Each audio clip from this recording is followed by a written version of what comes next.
Yun, magandang araw sa inyong lahat. Ngayon, sisimulan natin yung araw sa pagbabike. Tagal-tagal na rin tayong hindi nakapagbike. So, yun, inaya tayo. Kaya sama tayo ngayon. So, bago ang lahat, ginawa ko muna ng pagkain si Coco Martin. Yung aso ko. So, yan, dog food. Dinantay ko lang sa lumambot siya ng konti para madali niya makain. Tapos dito, nakabihis na pala ako niyan. At uminom lang ako ng tubig para kahit papaano may laman yung sikmura natin. Para hindi tayo mapagod at sumakit ang tiyan. Tapos after nun, inasikaso ko na yung tubig ko na babaunin ko sa ride. Para hindi tayo mauhaw habang nagbabike.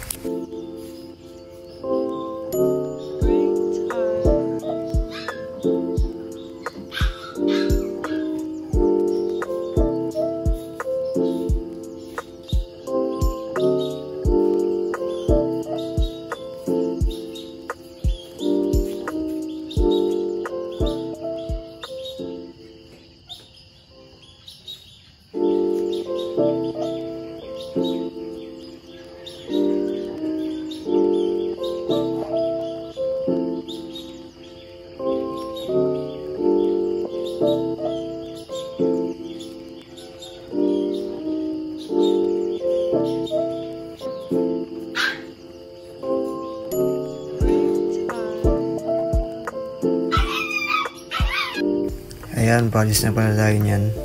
At papunta na tayo sa meet a place. Medyo late na ako nung time na yan. Kaya kailangan natin bilisan ng unti yung pagpadyak natin at pagkilos.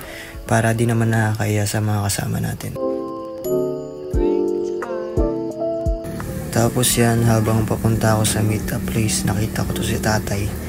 Wala lang, ang astig lang ng kanyang service ngayon, naka-ATV siya.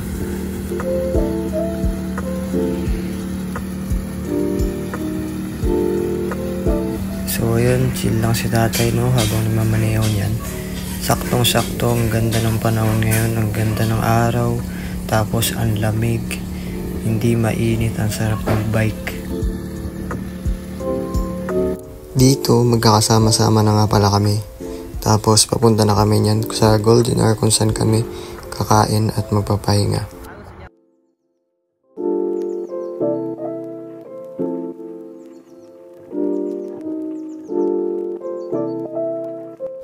Ayun, dito na nga pala kami sa kilometer 19 o kilala bilang 3 poste dito sa Puerto.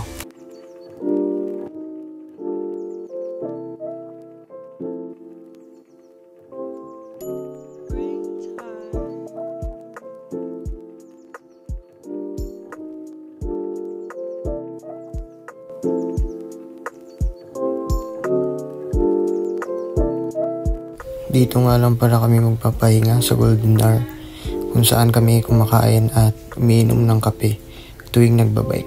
Dito rin tambayan ng mga bikers eh.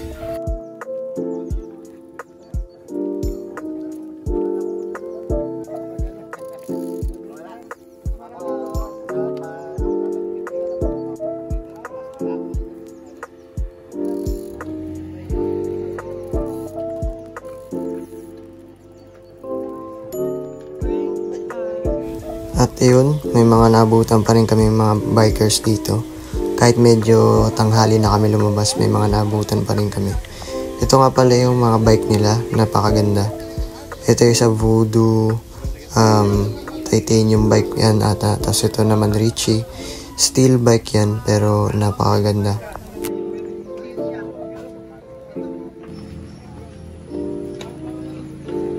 Tapos yan, ito nga pala yung Golden Hour. Napakasarap tumambay dito dahil maraming mga halaman, mga puno, sarap sa mata, kaya napakaganda ng ambience. So relaxing din no, lalo na pag galing ka sa nakakapagod na ride, tapos kakain lang kayo dito at magpapahinga. Kumain lang kami ng arroz caldo niyan, tapos nagkwentuhan lang saglit. Tapos yun, umuwi na rin kami maya-maya.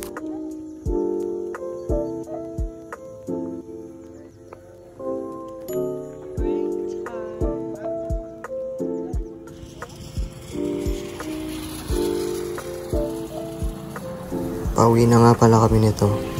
Medyo tanghali na rin yung time na yan kaya medyo may araw na. Pero hindi naman mainit masyado. Kasi nga siguro dahil bare months na ngayon kaya hindi na rin sobrang init.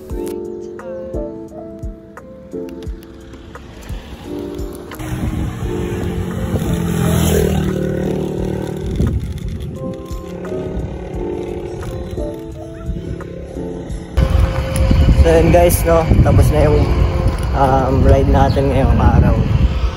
So first ride ngayong buwan, November 2. Sana makarami tayong bike ngayong November, no, kahit mga 4 na beses lang. Hindi na tayo nakakapag-bike hindi na tayo ganun ka-committed. Pero kahit pa paano, sarap pa rin pumadyak.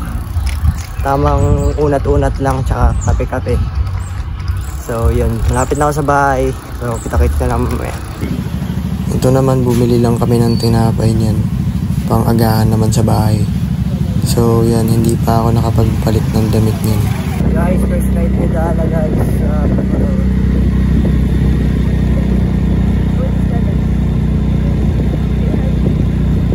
Hi ka. First ride ni Dala.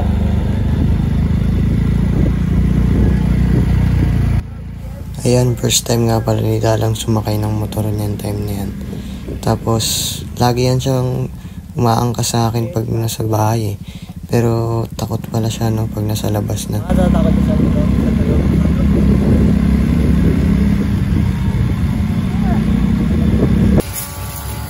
Dito naman naglinis lang ako ng motor dyan sa vending machine, yung tag 5 lang. Kasi mamayang gabi meron kaming EB tambay nights sa may HTU kasama ang Indo Boys. At ayun, ito nga pala yung huli kong ginawa ngayong araw. Yun, maraming salamat nga pala uli sa pagsama sa akin ngayong araw. Kita-kits na lang next vlog. Maraming salamat sa inyo. Peace.